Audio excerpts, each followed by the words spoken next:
mensaje que quiero compartir esta tarde con ustedes creo que es muy importante para el crecimiento, para la madurez de una iglesia, de un creyente, y dependemos de la ayuda y del respaldo del Señor, y queremos pedirle a Él que hable, queremos pedirle a Él que nos ayude, que nos inspire, y que podamos verdaderamente entender, captar el mensaje que en esta tarde el Señor tiene para nuestras vidas. Oramos, hermanos. Padre Celestial, te damos de todo corazón gracias por todo lo que hasta ahora, Señor, hemos visto de parte tuya, cómo tú has suplido, cómo tú has obrado, Señor, conforme a tu fidelidad y conforme a tu poder. Y reconocemos que es tu gracia, que es el favor de Dios, el que permite que tu reino se extienda y tu obra se desarrolle y se multiplique y podamos llegar a otros lugares, Señor, donde hay tanta necesidad. Señor, queremos pedirte en esta tarde que tú bendigas esta enseñanza, este mensaje, y que no solamente los que están aquí puedan disfrutar y aprender, sino también después las cientos y miles de personas que lo estarán escuchando y viendo en diferentes lugares. Señor, nos consta que hay muchas personas, Dios mío, que escuchan tu palabra a través de los medios, de las redes sociales, y pedimos, Señor, que sea una enseñanza práctica, una enseñanza que nos ayude y nos capacite para poder vivir vidas victoriosas y vidas bendecidas conforme al plan y al diseño tuyo, Señor. Nos encomendamos a ti y pedimos que todo lo que a partir de ahora se hable y se comparta sea de gran bendición para todos y cada uno de nosotros. En el nombre bendito de nuestro Señor Jesús. Amén. Y amén. Yo les invito a que ya sin más demora vayamos al libro de Romanos, al capítulo 8. Romanos capítulo 8. Esta es la única carta que Pablo escribe a una iglesia que él no ha fundado.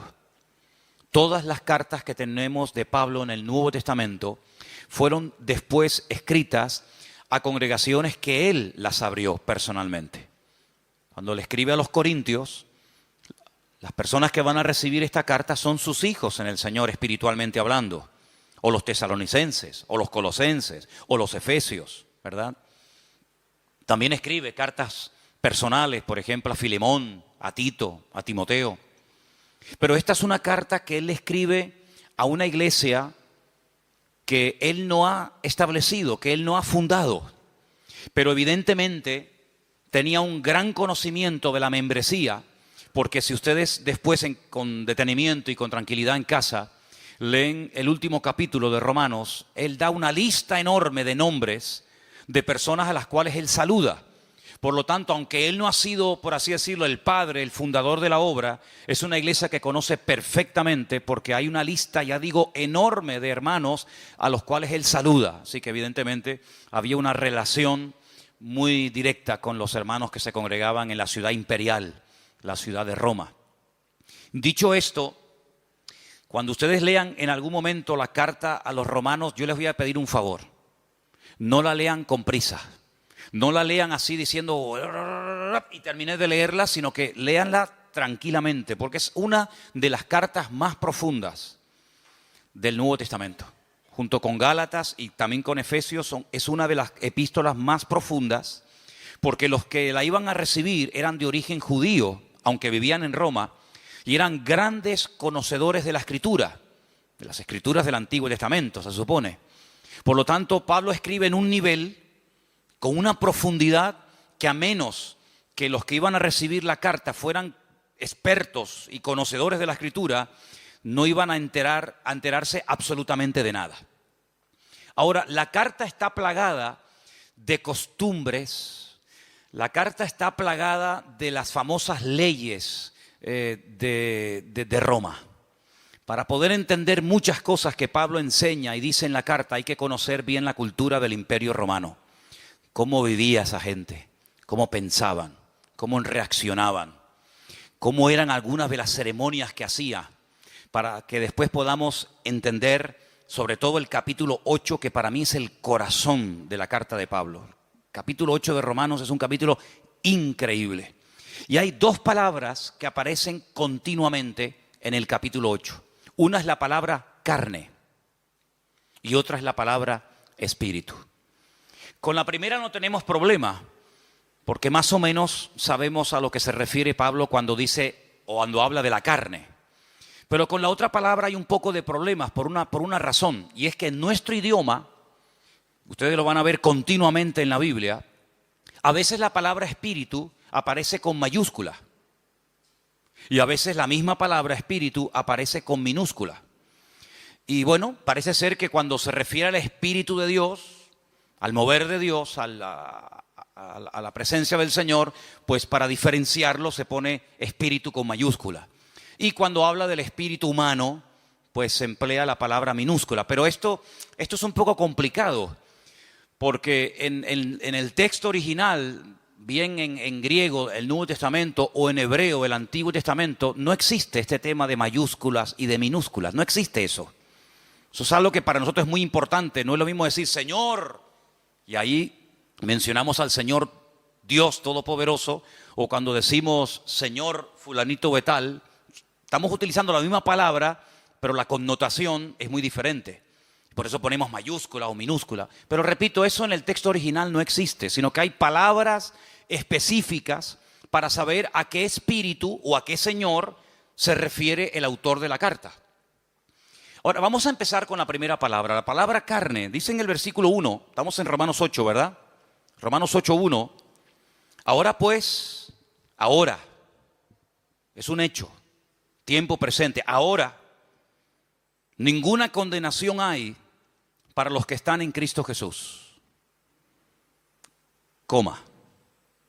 Y añade, los que no andan conforme a la carne, sino conforme al Espíritu. Si este matiz es muy importante. Ahora ninguna condenación hay para los que están en Cristo Jesús. Y a continuación da una característica de los que están supuestamente en Cristo Jesús. Dice que no andan, no se comportan, no actúan, no viven, no piensan, no reaccionan según la carne, sino de una forma diferente. Y dice, sino conforme al Espíritu. Las características de una persona que vive en la carne. Ahora explicaremos a qué se refiere Pablo cuando dice la carne. Y las características, la evidencia exterior de una persona que vive en el Espíritu es abismal. No tiene ni punto de comparación una cosa con otra.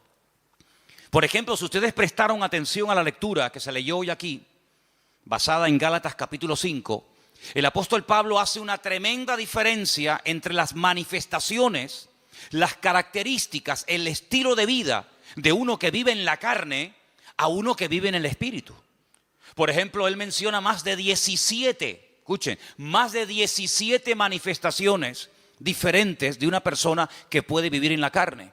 Y ahí menciona adulterio, fornicación, orgías, borracheras, pleitos, celos, iras, contiendas, disensiones, etcétera, etcétera, etcétera.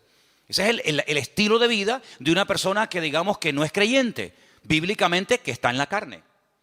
Y después por otra parte dice, pero el fruto, lo que se manifiesta, lo que es notorio y palpable en la vida de un hombre o de una mujer que vive o que pretende y quiere vivir en el Espíritu es amor, gozo, paz, paciencia, benignidad, bondad, mansedumbre, fe, templanza, etcétera, etcétera. Entonces tú dices, oye, es que no tiene nada que ver las características de una persona que vive en el Espíritu a las características de una persona que vive en la carne. Las personas que viven en la carne generalmente son personas que no valoran el don, uno de los dones más grandes e importantes que tiene todo ser humano, y es el tiempo. El tiempo es un concepto que ha sido creado por Dios como regalo a la humanidad. Sabemos que Dios no se mueve en nuestro tiempo, es atemporal, es eterno. Pero el concepto tiempo, eso de minutos, segundos, horas, milenios, años, siglos, etcétera, eso es algo que tiene que ver con nuestras reglas de juego, es nuestro patrón de conducta. Es ahí donde nos movemos. Y ese es un regalo que Dios le ha dado a todo ser humano. Mira, el ateo más ateo del mundo, cuando se levanta por la mañana, tiene 24 horas. Y el creyente más santo y más consagrado al Señor tiene exactamente lo mismo, 24 horas. Y una persona que no quiere saber nada de Dios, que tiene un modelo, un diseño de vida totalmente antagónico, opuesto al de un creyente, tiene una semana de 7 días. Exactamente igual que la semana de 7 días que tiene un creyente. Luego, el concepto tiempo es un regalo universal. Los blancos, los negros, los ricos, los pobres, en todos los continentes de la tierra, el tiempo es igual para todo el mundo. Y una de las características de una persona que vive ajeno a la voluntad de Dios, ajeno al diseño de Dios, es decir, que vive en la carne, es que desperdicia el tiempo, no lo valora. Ahora, cuando Pablo le escribe a los que quieren vivir esforzándose en el Espíritu, dice, ojo, aprovechen bien el tiempo. Cuidado, porque el tiempo que pasa no se puede recuperar. Esa es una de las características del tiempo. Si ya no podemos volver al pasado, no existe máquina del tiempo, no hay regresión, no podemos volver atrás y decir, oye, ayer me quedaron por hacer esto, esto y esto. Amigo, pasó a la historia y nunca más ese tiempo, ese minuto, ese año volverá, nunca más. Es como las olas, cuando entran y rompen en la arena, esa ola desapareció, vendrá otra, pero esa ya desapareció. Exactamente es igual el tiempo, va transcurriendo. Y Santiago lo define como una especie de neblina. Dice que el tiempo, la vida, que está incluida en el factor tiempo, dice que es como neblina que pasa y cuando te das cuenta, se te fue la vida, amigo. Entonces, una de las características de las personas que viven en la carne es que desperdician el tiempo, no valoran el tiempo.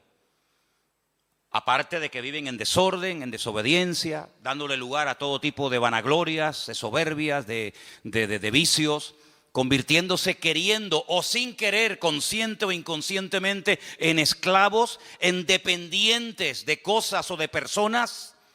Y por eso después se llevan desilusiones y desengaños, personas que han puesto su fe y su confianza en otras personas o en instituciones, ¿verdad? Y se llevan un desengaño porque las personas que viven en la carne, al no esperar en Dios, sino al esperar en el hombre, pues la Biblia dice, cuidado con confiar en el hombre, porque te puede llevar tremendas desilusiones. ¿Cuántos dicen amén? Ahora, Pablo emplea la palabra carne en un sentido general. Después vamos a ver cómo él intenta utilizar esa palabra para hablar de otros conceptos. Pero en primer lugar vamos a ver la palabra carne como palabra en sentido general. Algunos versículos de Romanos, ¿les parece? Romanos 2, versículo 28. Romanos 2, verso 28. Vamos a escuchar este primer texto, por favor. Pues no es judío el que lo es exteriormente, ni es la circuncisión la que se hace exteriormente en la carne. ¿Ves? Cuando Pablo habla del rito, de la ceremonia de la circuncisión, es una operación, es una marca que se le hace al varón a los 8 días, ¿en dónde? En la carne.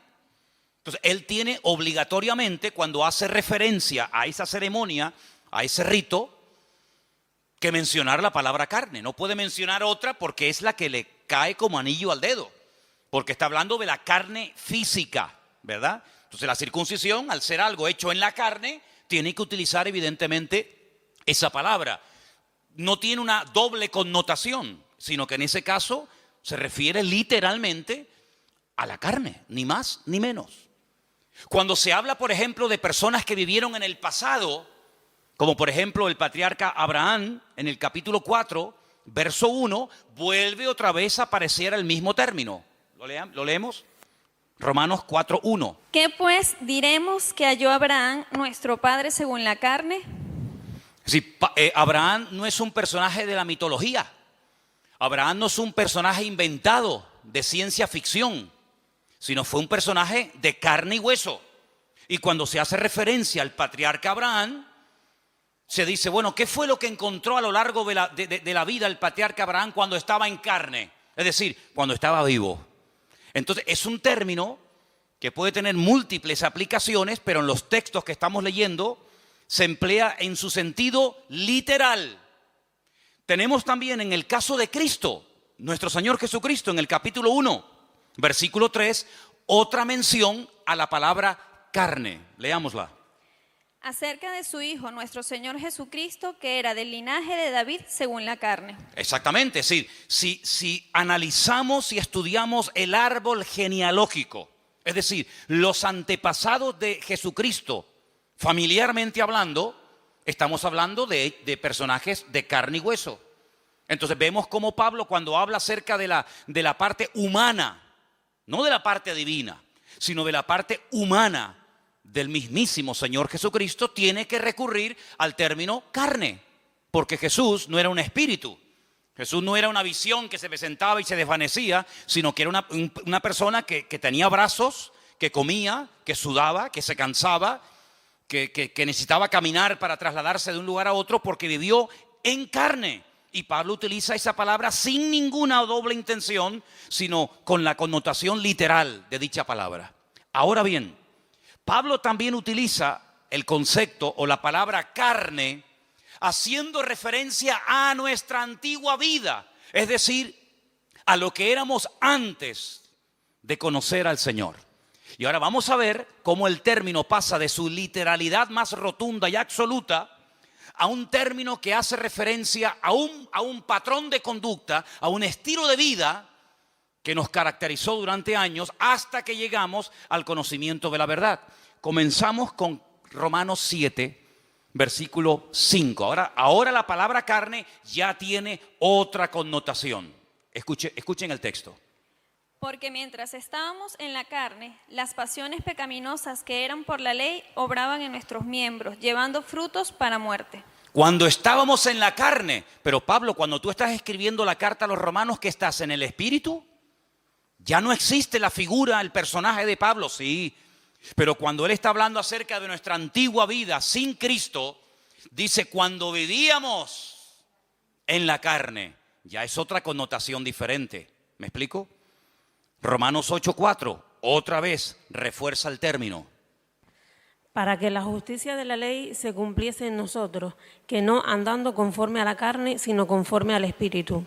Ahora hay una vida nueva en Cristo. Ahora hemos, como dice otro texto de la Escritura, pasado de muerte a vida.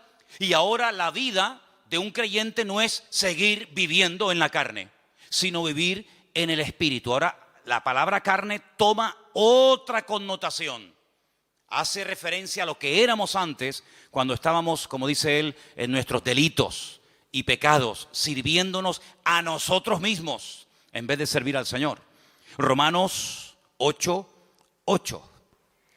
Y los que viven según la carne no pueden agradar a Dios. ¿Ve? Los que viven según la carne, los que viven opuestos a los designios y a los propósitos y objetivos de nuestro Dios, no pueden bajo ningún concepto agradar a Dios. Luego, el vivir en la carne significa vivir en un estado de desobediencia, de rebeldía, de oposición a Dios. También el versículo 9 hace referencia a esto que estamos hablando. Romanos 8:9.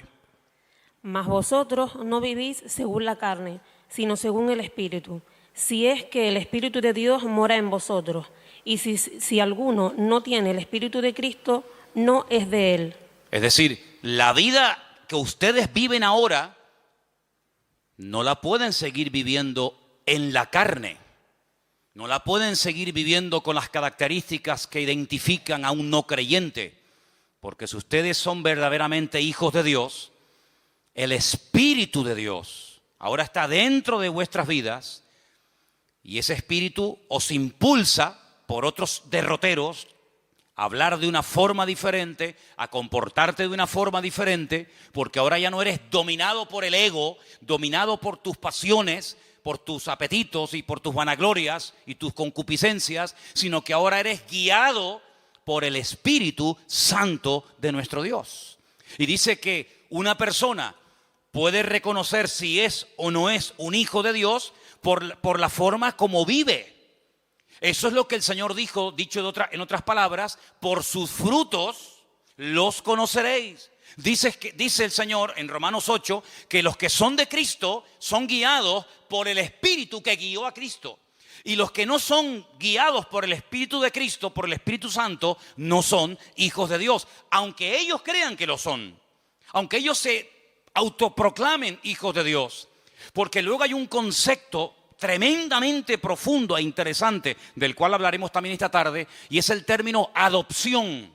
Porque claro, hoy en día La palabra adopción tiene otras connotaciones completamente diferentes a lo que significaba ser adoptado hace 2000 años. Pero de eso hablaremos un poco más adelante. Romanos 8:12, un texto más.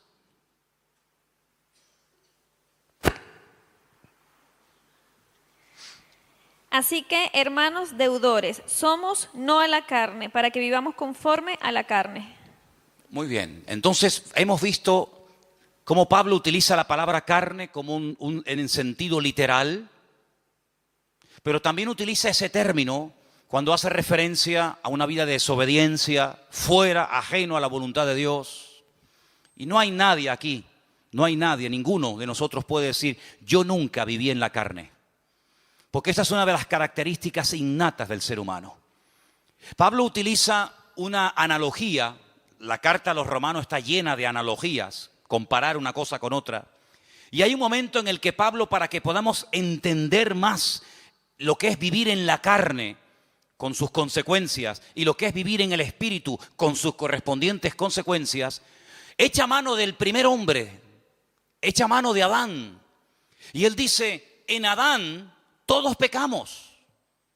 En Adán todos estamos en cierto sentido identificados. Y tú dices, bueno, pero yo no pequé como Adán. ¿Yo qué culpa tengo que Adán haya pecado para que Dios a mí hoy por hoy me considere culpable o pecador? Es que nosotros no somos pecadores porque pecamos. No. Nosotros pecamos porque somos pecadores. Lo voy a repetir. Nosotros no nos convertimos en pecadores cuando pecamos. Es que nosotros pecamos porque somos pecadores. Y nosotros no morimos porque hayamos cometido un pecado, sino que nosotros morimos porque Adán era el representante de la raza humana, aunque en ese momento no existía raza humana, pero era el cabeza de toda la raza humana que vendría posterior a él. Y todo lo que él hizo es como si tú y yo lo hubiéramos cometido. Prueba de ello que cada vez que vas a un cementerio, cada vez que vas a un entierro, te puede venir a la cabeza decir, esta es la consecuencia del pecado de Adán. Así como en Adán todos mueren, así como en Adán el sello, el estigma de la desobediencia, de la rebeldía y de ser pecadores es notorio y evidente, ahora el apóstol Pablo dice, pero hay un segundo Adán y lo llama el Señor Jesucristo. Y así como en Adán todos mueren, en Cristo todos viven. Entonces nosotros tenemos que tomar una decisión cada día. ¿Como quién quiero vivir? ¿Como Adán o como Cristo? ¿Cómo quiero vivir? ¿En qué equipo quiero jugar? ¿En el equipo de Adán o en el equipo de Cristo? Porque si me identifico con Adán y cada vez que hago mi voluntad y cada vez que desobedezco y cada vez que rechazo a Dios, tengo que sufrir y experimentar a corto y a largo plazo las consecuencias.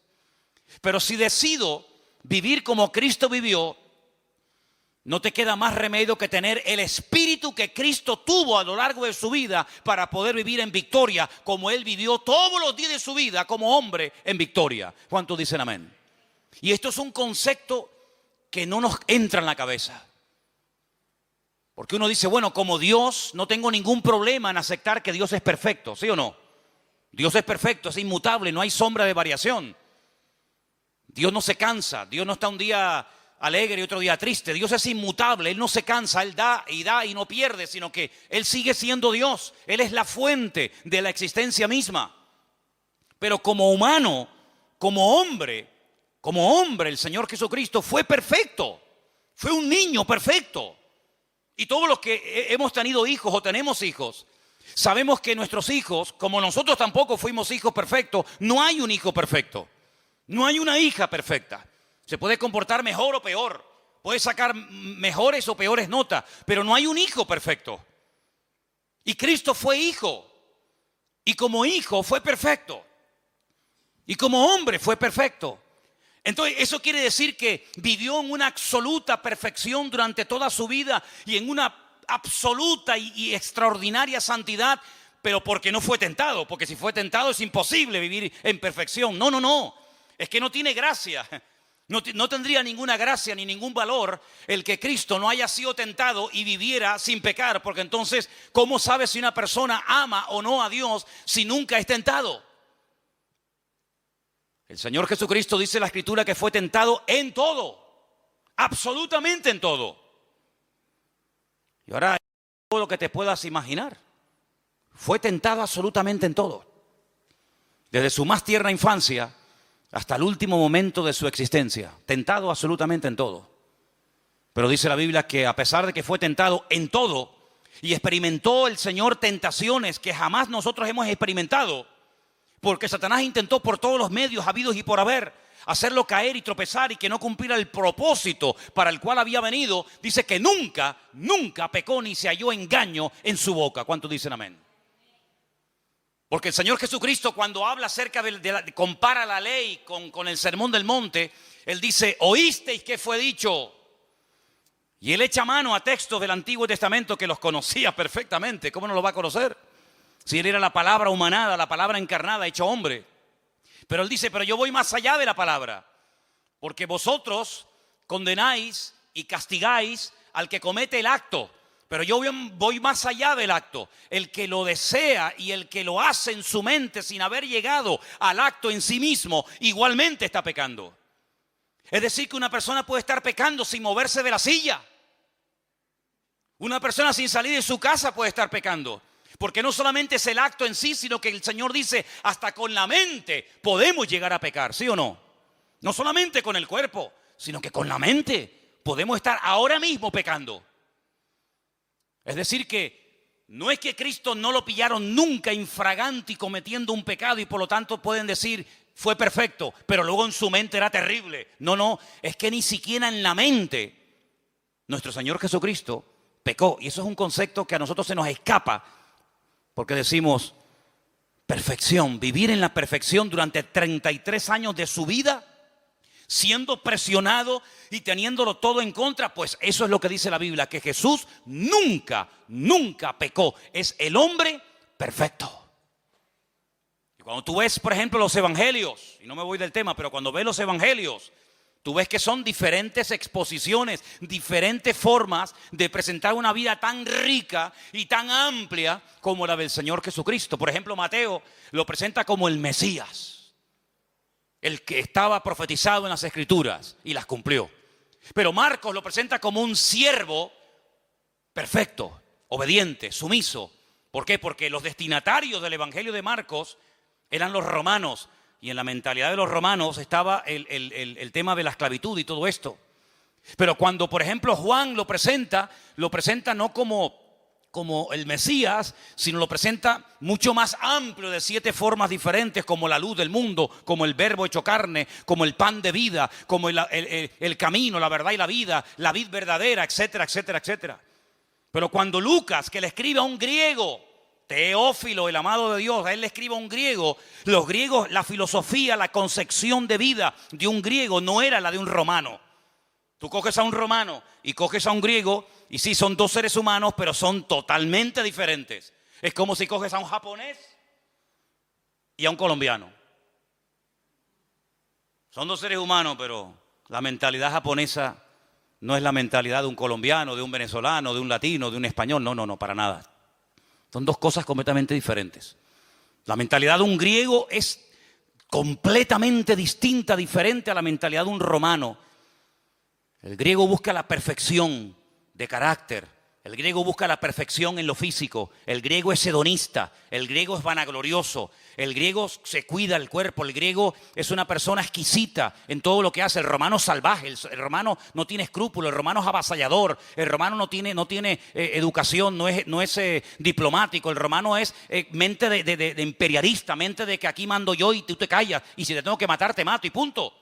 El griego más refinado. Es igual de malo, pero más refinado, ¿no? Es un veneno, pero en vez de saber a veneno, sabe a miel. Te está envenenando con veneno, pero como sabe a miel, uy, qué rico, dame un poquito más. Así es el griego. Entonces, como él le va a escribir a un griego, él dice, te voy a hablar de un hombre perfecto. Y claro, Teófilo dice, un hombre perfecto, si Platón no fue perfecto, ni Aristóteles, ni Séneca. ¿De quién me estás hablando?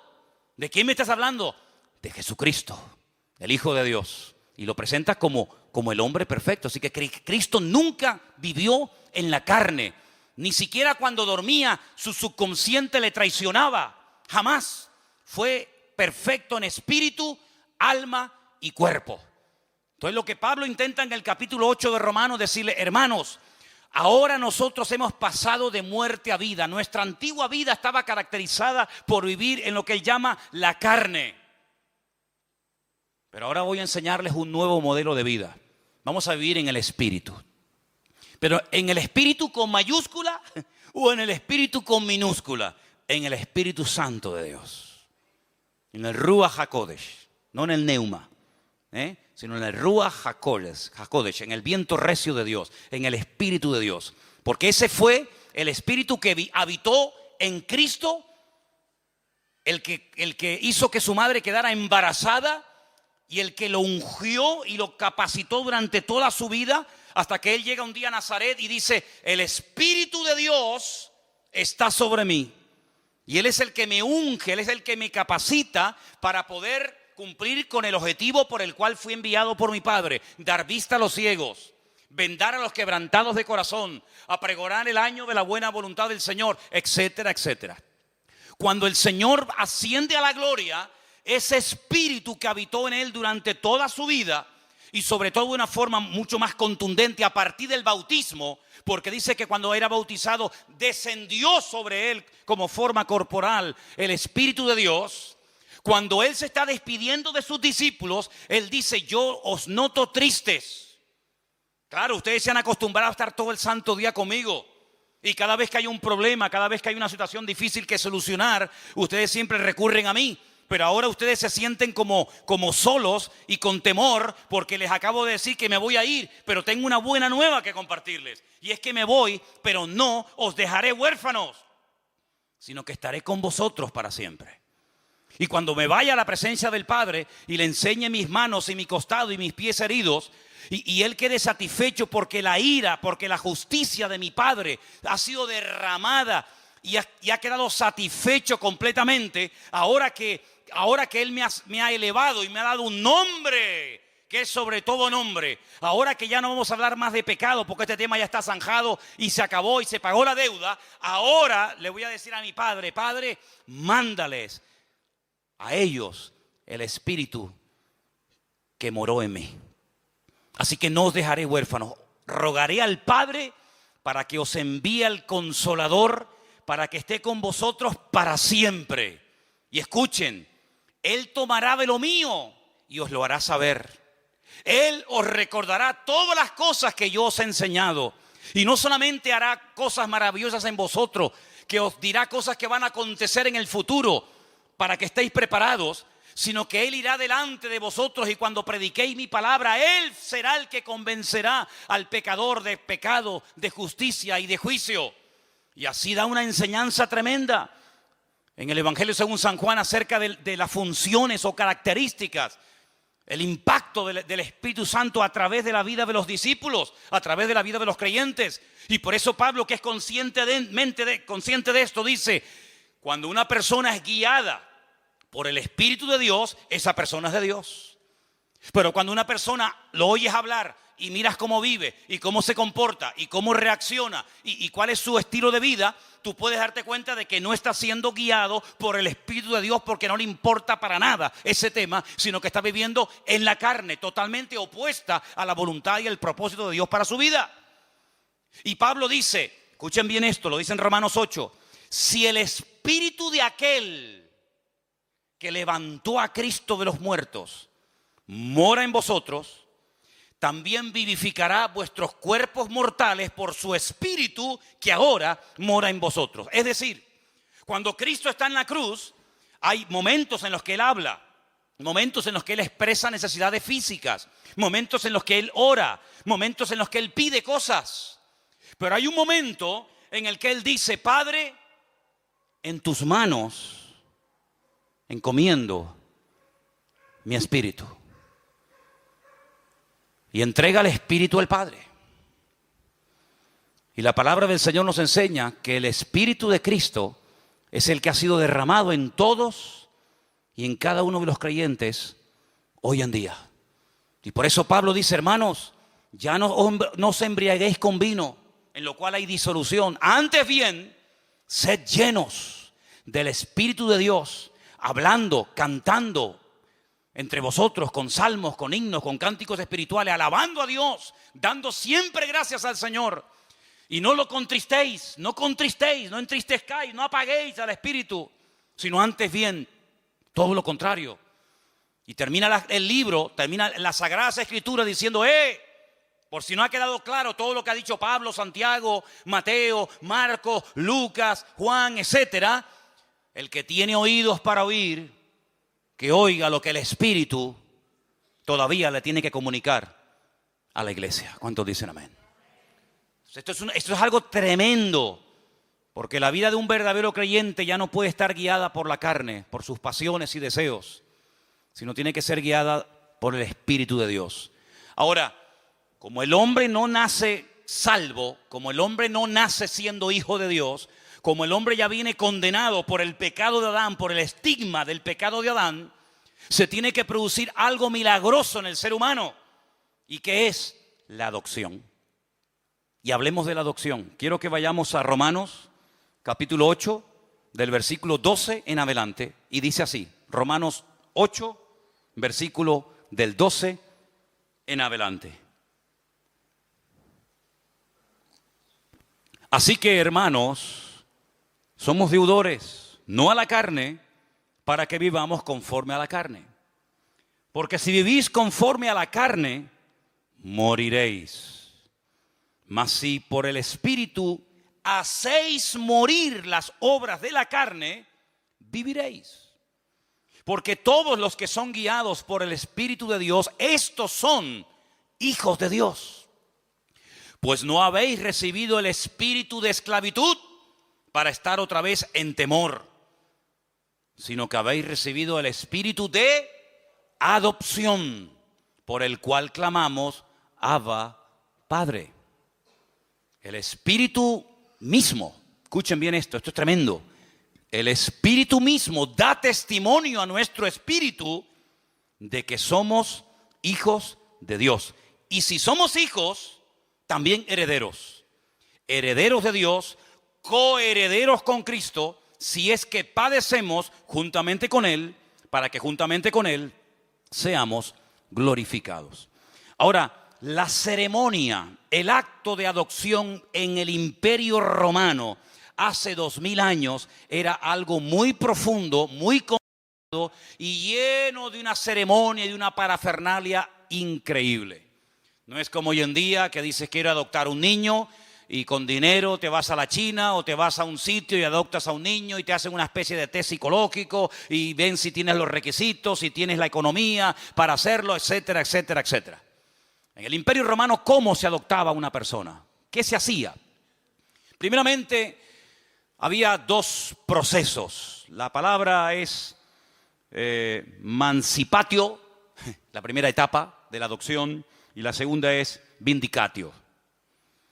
Se cogían monedas, una balanza y 7 testigos, y se iba a la autoridad correspondiente, y lo que se hacía era como que se ponía a la venta a un hijo, a una persona.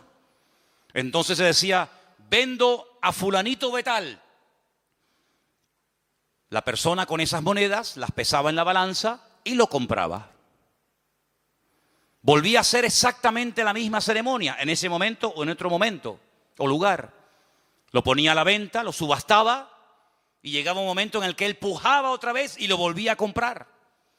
Pero la ceremonia, el acto más importante de la ceremonia era cuando se ponía a la venta a la persona y la persona que tenía capacidad para comprarla no pujaba y no lo compraba. Y si no lo compraba, la persona que lo ofrecía, automáticamente se rompía todo vínculo legal, la patria potestad sobre dicha persona, y el que lo comprara pasaba automáticamente a ser el padre, adoptar a esa persona como uno de sus hijos.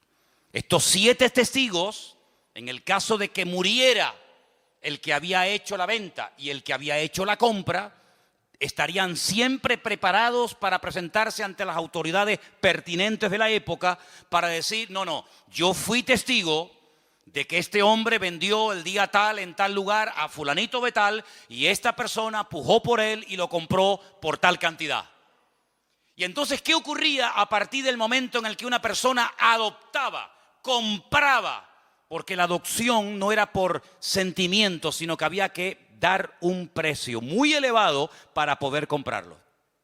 A partir de ese momento, todos los derechos y obligaciones que tenía el que había sido adoptado con su antigua familia o con la persona que lo había vendido, quedaban automáticamente anulados. Tú no tienes ya absolutamente nada que ver con este hombre que te vendió y que ya no tiene ninguna autoridad sobre tu vida. Segundo, si tú tenías deudas contraídas cuando eras hijo o cuando eras propiedad de ese hombre, en el momento en el que eres adoptado, todo tu pasado queda totalmente cancelado, todas tus deudas anuladas, y a partir de este momento comienzas a formar parte de otra familia con todos sus derechos y todas tus deudas del pasado quedan anuladas.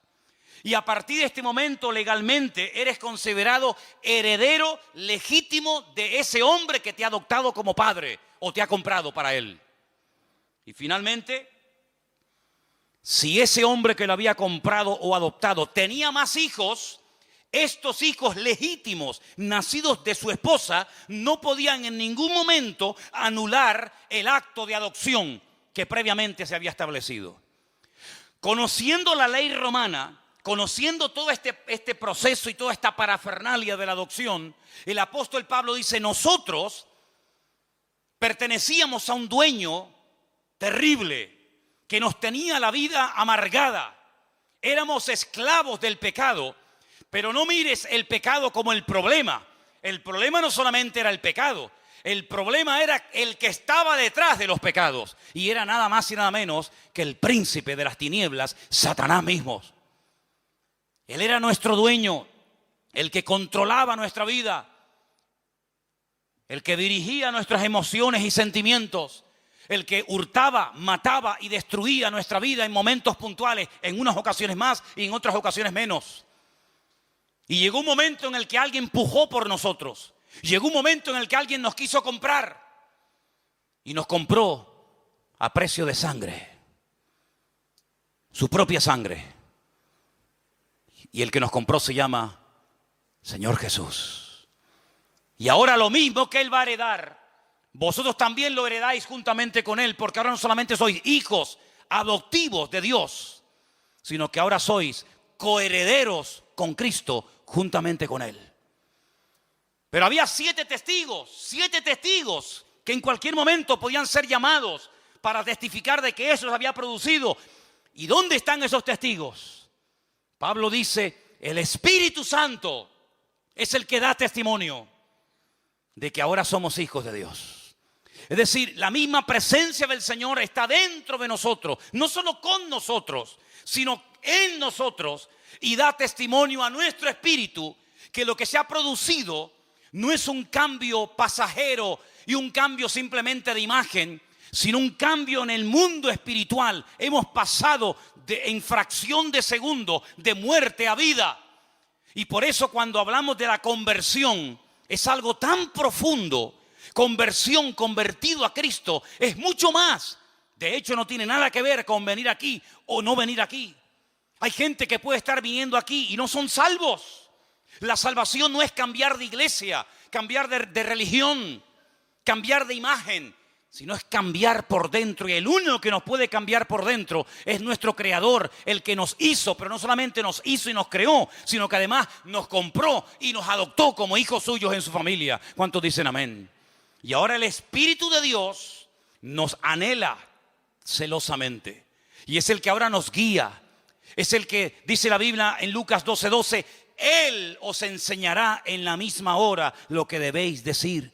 No os preocupéis, vivan relajados y tranquilos, porque el Espíritu os guiará a toda la verdad, porque no hablará por su propia lengua, por su propia boca, sino que tomará de lo mío y me glorificará a mí. ¿Cuánto dicen el Señor? ¿Cuánto dicen amén al Señor?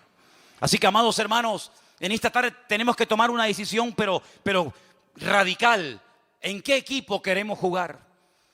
¿Qué estilo de vida vamos a llevar? ¿En la carne o en el Espíritu? No se puede vivir una vida victoriosa cristiana con el Señor en la carne.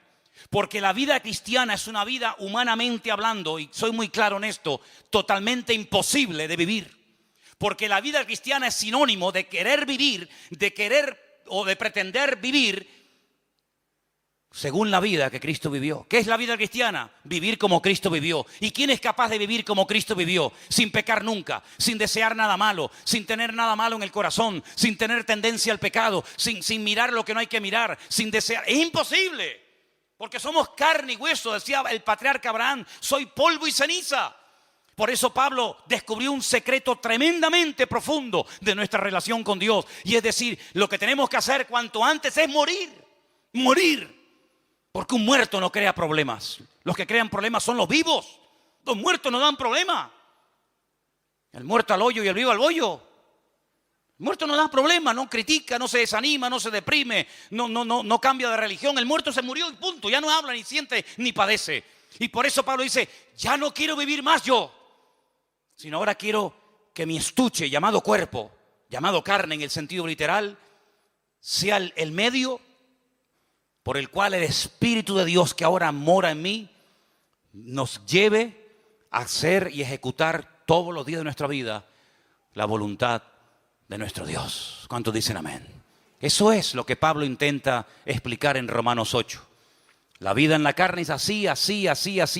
Si quieres escoger ese camino, las consecuencias van a ser esta y esta. Y la estación final, saben que cuando uno va en metro o cuando va, generalmente en metro o en tren, cada estación tiene un nombre. La estación final de la vida se llama la muerte. Y por eso ha habido intentos, el hombre ha hecho intentos por tratar de corregir el rumbo de la naturaleza humana.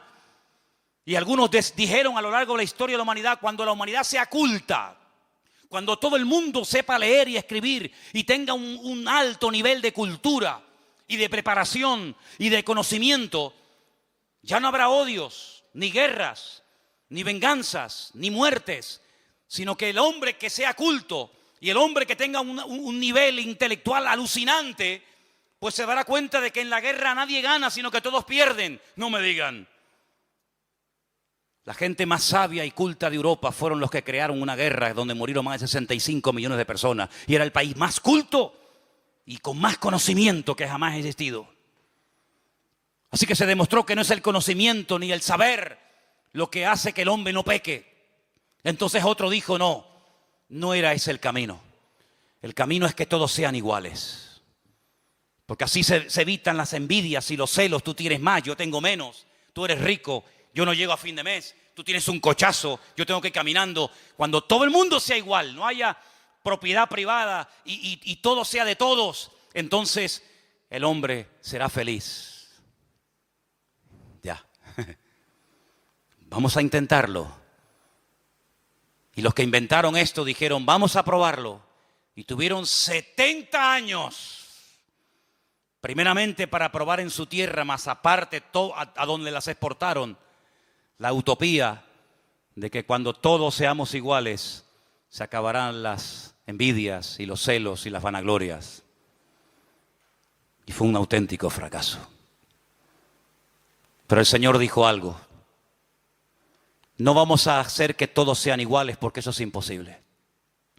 No vamos a darle a todos todo lo que piden porque eso es imposible. Vamos a hacerlo al revés. En vez de afuera para adentro, vamos a hacerlo de adentro para afuera. Vamos a poner en el hombre un nuevo corazón. Cambiemos la naturaleza del hombre. Que en vez de comportarse como hombre pecaminoso y carnal, se comporte como un ser espiritual. Pero ¿dónde le enseñamos eso? No se puede enseñar. ¿Dónde le transmitimos ese conocimiento? No se puede transmitir. Es una obra interna que hace el Señor en el corazón del ser humano. Y cuando el Señor entra a nuestras vidas, desde adentro comienza a cambiarnos. Y entonces Pablo dice, sé vivir en abundancia y sé vivir en escasez. Porque todo lo puedo en Cristo que me fortalece. Ya no me importa si tengo o no tengo. Ya no me importa si me aman o me odian. Ya no me importa si soy aplaudido y venerado o soy criticado y calumniado y perseguido. No, ya no me importa eso. Porque ya no son los factores externos. Ya no es el tener, ya no es el ser, sino es la nueva criatura que el Señor pone en nuestros corazones. Eso, todos los sistemas habidos y por haber, todos los sistemas, y ustedes mencionen ahí los que quieran, todos han sido un auténtico fracaso, porque todos intentan desde afuera cambiar y perfeccionar la vida del hombre, pero el Señor lo hace de adentro hacia afuera, y dice, el que cree en mí, de su interior correrán ríos de agua viva. Pero hay algo que tengo que decir como palabra final. Esta obra, que es la que funciona, la genuina, la auténtica, la que hace que todo sea diferente, aunque no tengas trabajo, o sí, o tengas marido, o te haya abandonado, o te sientas fuerte o enferma.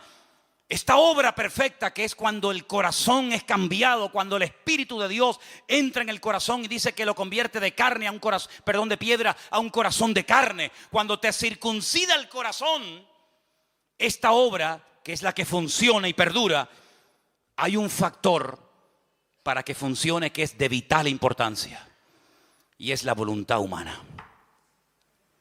Porque el comunismo se implantó, te guste o no, y las leyes se adoptan, se adaptan o se cumplen, te gusten o no.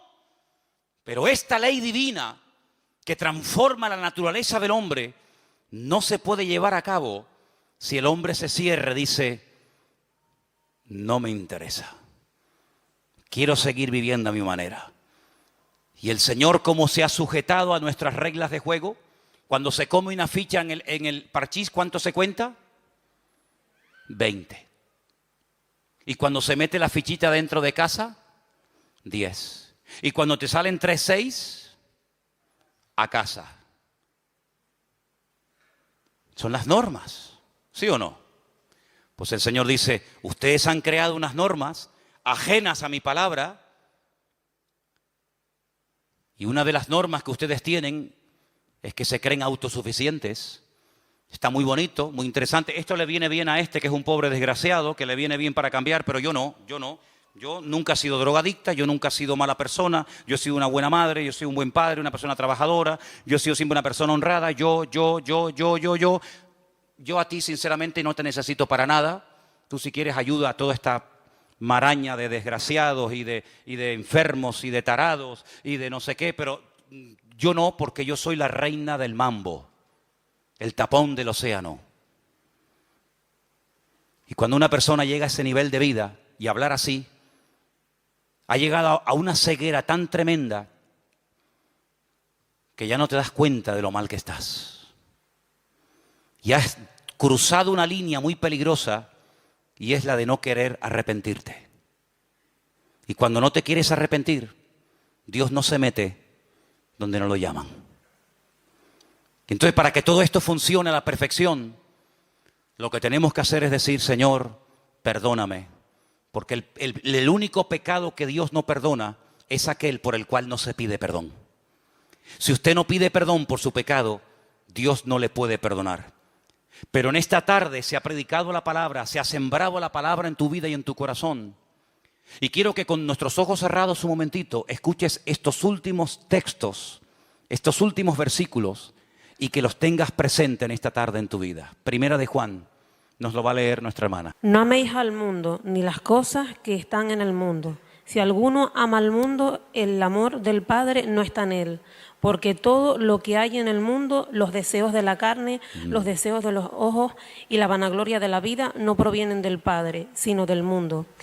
Y el mundo pasa y sus deseos, pero el que hace la voluntad de Dios permanece para siempre. Amén, así es. Cuando alguien ama al mundo, cuando alguien ama las cosas del mundo, dice que el amor del Padre, el amor de Dios no está en él. Así de simple. ¿A quién amas? ¿Dónde está tu corazón? Dice que donde está tu tesoro, ahí estará tu corazón. ¿Dónde está tu corazón? ¿Dónde está tu tesoro? Si tu tesoro no es Dios, ¿cómo lo vas a amar? Si tu tesoro no es la voluntad de Dios, ¿cómo la vas a querer hacer? Cuando se vive en la carne, es imposible agradar a Dios. Las consecuencias de vivir en la carne, a corto y a largo plazo, es esclavitud, desilusión y finalmente muerte. Pero el resultado de vivir en el Espíritu es que uno es guiado a la verdad. Uno es guiado en la vida por el camino que uno quiere ser guiado. Escucha bien esto. Si quieres ser guiado por el Señor te va a guiar. Y esto es algo intransferible. Papá no puede trasladar esta vida a los niños, aunque quieras, ni los niños a sus padres, ni la esposa al marido, ni el marido a la esposa. Es algo personal, individual. Y por eso en esta tarde yo te hago esta pregunta, delante de la presencia del Señor. ¿Qué modelo, qué estilo de vida vas a elegir hoy? ¿Vivir en la carne? ¿O vivir según el diseño divino? Vivir en el Espíritu que guió a Cristo, el Espíritu que lo acompañó siempre y que dio a su pueblo por un mismo Espíritu. Fuisteis todos bautizados en un cuerpo, dice el Señor. Así que en esta tarde tú tienes la última palabra. Yo te he compartido la palabra, se ha sembrado en tu corazón la buena semilla. Pero no dejo de reconocer que en esta tarde puede haber pedregales, puede haber espinos o puede haber buena tierra. Confiamos en ello. ¿Qué vas a hacer con la palabra oída? ¿Qué vas a hacer? ¿Qué vas a hacer? ¿Qué camino vas a escoger? ¿Vivir en tu ego, en tu yo, en tu carne? ¿O decir, Señor, enséñame? ¿Qué tengo que hacer, Señor? En esta tarde te damos muchas gracias por tu palabra, que es viva, es eficaz. Siempre habla, siempre ministra, siempre toca. Nunca vuelve vacía, sino que se siembra y hará la obra para la cual fue enviada. Señor, confiamos de que sea hoy tu Espíritu Santo el que convenza los corazones. Nosotros hacemos nuestra parte, nuestra obra, pero eres tú el que tocas, el que hablas a las vidas. Y yo te pido, Señor, que no haya reacciones basadas en sentimientos o en emociones, sino única y exclusivamente porque están respondiendo al llamado del Señor. Si en esta tarde tú estás aquí y quieres vivir conforme al Espíritu de Dios, haciendo su voluntad, díselo a Él, díselo. Yo quiero vivir conforme a tu voluntad, Señor. ¿Te das cuenta cómo uno puede vivir de una manera u otra? Tú decides, ser humano, criatura de Dios, tú decides. Yo te animo a que en esta tarde tú le digas al Señor, aleluya, que tú le digas al Señor en esta tarde, yo quiero vivir guiado por tu Espíritu Santo. Estemos orando, hermanos, estemos orando, por favor, en el día de hoy. Aleluya. Gloria a Dios. Prepárame la guitarra, por favor. Esta tarde, ahí donde estás, oh Señor, ministranos, Señor. Llena este lugar, Señor, con esa convicción genuina que trae tu Espíritu y tu palabra, Señor. Aleluya. Gracias, Dios mío. Gracias, Señor. Gracias, Señor. Gracias, Señor Jesús. Yo quiero que mientras escuches esta alabanza, esta canción,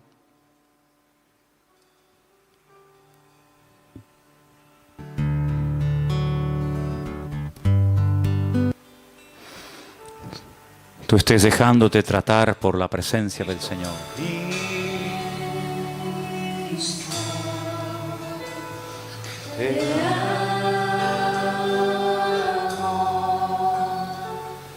Hacer